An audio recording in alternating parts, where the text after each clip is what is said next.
Sziasztok! A mostani befektetői körképen a sokakat érintő infláció fókuszán keresztül nézzük meg az eseményeket. Ez ugyanis érinti azokat is, akiknek nincs befektetése, elvégre nekik a megélhetésük lesz egyre drágább. A befektetők körében pedig a magas infláció mellett a reálhozam kérdése válik kiemelten fontossá. Kezdjük a sort Amerikával, és egyben állítsuk egy kicsit szembe Európával. Az infláció a tengeren túlon várhatóan elhúzódóan jelen lesz. Bár Európában is még 1-2 évig velünk marad, de a tengeren túlon ez hosszabb ideig fennállhat. Ez több tényezőre is visszavezethető. Nagyon sok ország élt és él a pénznyomtatás lehetőségével, így a rendszert valamelyest egyensúlyban tartják. De az Amerikai Egyesült Államok kivételesen sok pénzt nyomtatott annak érdekében, hogy a gazdaságát mihamarabb újraindítsa. Erről korábban már a novemberi körképben hallhattál, így most nem megyünk bele mélyebben. Bár Európában is jelen van a pénzmennyiség növelése, de egyrészt közel sem ekkora mértékben, másrészt az Európai Központi Bank a kötvényvásárlásokat banki szereplőkön keresztül oldotta meg. Így a Feddel ellentétben nem növelte tovább a már amúgy is bőséges pénzkínálatot. Ha kérdeznéd, hogy miért probléma a pénzmennyiség növelése, válasz az, hogy a pénzre is ugyanaz érvényes, mint gyakorlatilag bármi másra. Minél több pénz van jelen egy gazdaságban, annál kevésbé lesz értékes az a pénz nem. Amerikában, ha már most meglépnék azt, hogy nem csak a pénznyomtákat állítanák le, hanem elkezdenék kivonni ezt a pluszt a gazdaságból, ekkora pénztömeget akkor sem lehet egyik napról a másikra eltüntetni. Pláne nem úgy, hogy azzal az infláción kívül valami mást ne borítanának fel. A másikok a munkaerőpiac helyzete. Európában is jelen van valamelyest a munkaerő kérdése, de itt elsősorban a cégeket támogatták azért, hogy ne bocsássanak el dolgozókat. Így ez a kérdés az amerikaihoz képest kevésbé égető.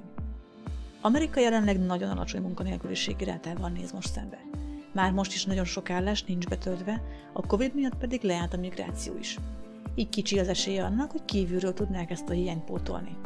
Ha a vállalkozások dolgozót szeretnének felvenni, főleg így a karácsonyi hajrában, akkor messze magasabb bért kell kínálniuk, mint például Covid előtt. Ezt a megemelt költséget pedig a vásárlók fogják kifizetni, részben abból a pénzből, amit a gazdaságba pumpáltak.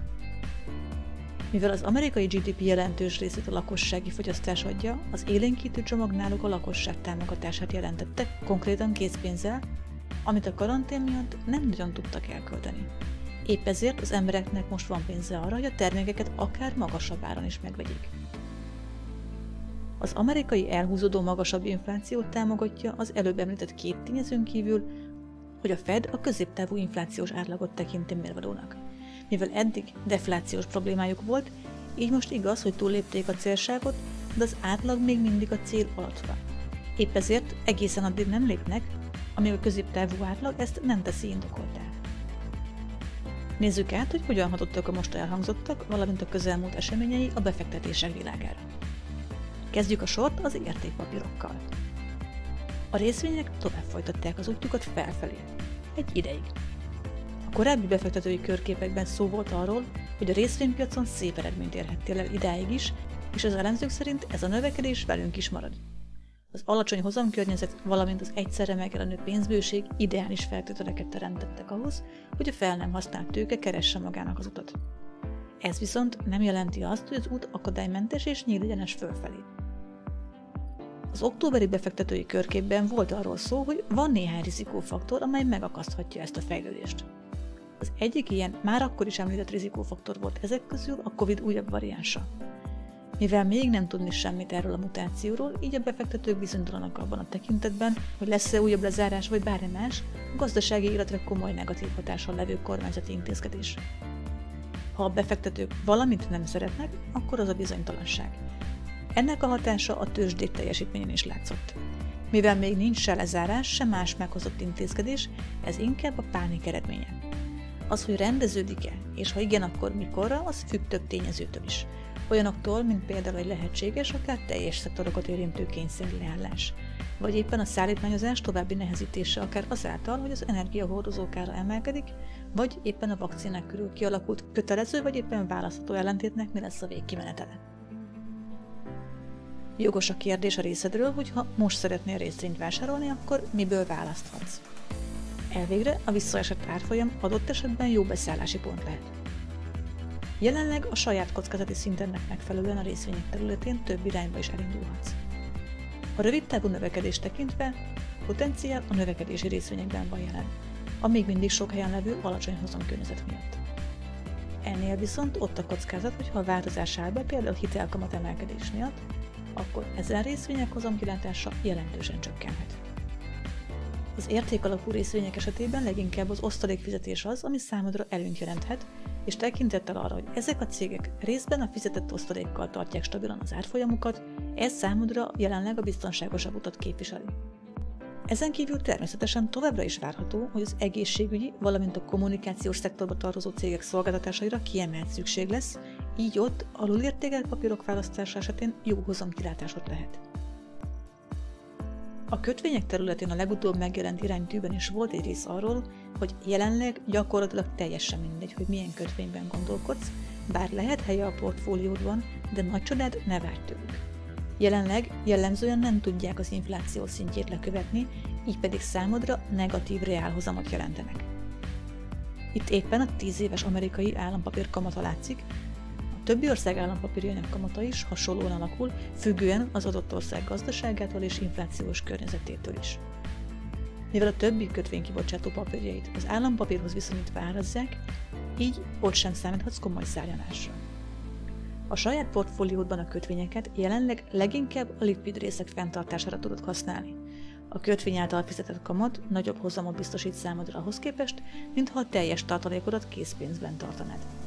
Egy jól kiválasztott kötvény viszonylag könnyen értékesíthető, így szükség esetén váltani tudsz. Tőkét építeni viszont nem most próbálj ezzel az eszközzel. A másik két befektetési kategória, amire most kitérünk, az a nyersanyagok közé tartozó olaj, valamint egy alternatív befektetés képviselője, a kriptovaluta. Az olaj áráról szintén a novemberi körképben volt már szó. Ott és akkor még rekordmagasságban járt, és sok embert érdekelt, hogy mi várható. Akkor említettem, hogy az elemzések $60 körül várják év végére az olaj hordonkénti árát, mivel a további emelés már önmagában is ártana a gazdaságnak, így ez ellen sok mindenkinek érdekében állt fellépni. Éppen ennek eredménye megvalósulni látszott. Ez jó részt annak volt köszönhető, hogy növekedett a kitermelt mennyiség. Az Omikron variáns megjelenése pánikot generált, és ezzel csökkentette a kőolaj iránti igényt is. Így most a kőolaj kitermelésétől nagyban függő nemzetek abban bíznak, hogy akár kormányzatilag is, akár más módon megállítják a további hirtelen zuhanást. Ez akár a tartalékok felszabadításának átütemezésével, akár a kitermelés módosításával is elérhető. Kérdezheted, hogy mi várható? Év végéig valószínűleg már nem sok minden. Vagy a jelenlegi árfolyam fog stagnálni, vagy esetleg egy minimális csökkenés még lehet benne. Ha az Omikron nagy felfordulást ebben a hónapban nem hoz, akkor a WTI olaj futures áraiból erre lehet következtetni.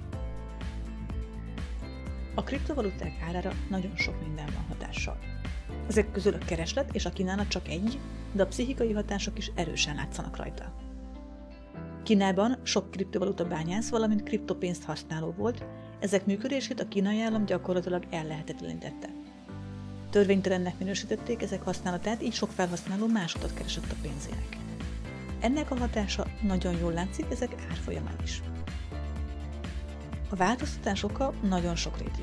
Egyrészt nem kizárt, hogy Kína a saját államilag szabályozott kriptojuanját szeretné idővel a bitcoin helyére vezetni, ehhez pedig helyet kell teremtenie. Ennél viszont sokkal valószínűbb, hogy mivel kommunista államról beszélünk, központi szabályozás alá szeretne vonni mindent, legfőképpen a tőke kiáramlást. Jó kérdés, hogy mi számodra például a bitcoin esetében a lehetséges út. Ez egy érdekes kérdés, ugyanis nincs és érdemben nem is lehet mögötte fundamentális elemzés. Nem termel, nincs mögötte ismert vállalkozás, és még csak egyes területhez sem kapcsolódik sem földrajzilag, sem a felhasználói kör szerint. A pszichés hatásokon kívül nem igazán tudni, hogy mi és merre mozdítja az árát. Bár elképzelhető olyan kriptovaluta, amelynek értéke a normál devizákhoz vagy éppen részvényekhez hasonlóan fog mozdulni, de a bitcoin nem ilyen. Ellentétben sok más befektetéssel ezt fundamentálisan nem igazán lehet elemezni. A beszakadt árfolyam egy lehetőség lehet a számodra, hogy nagyobb nyereségre tegyél szert, feltéve, hogyha hiszel abban, hogy később emelkedni fog. Az, hogy ez az emelkedés mikorra várható, nos, varázsgömb híján nem lehet tudni.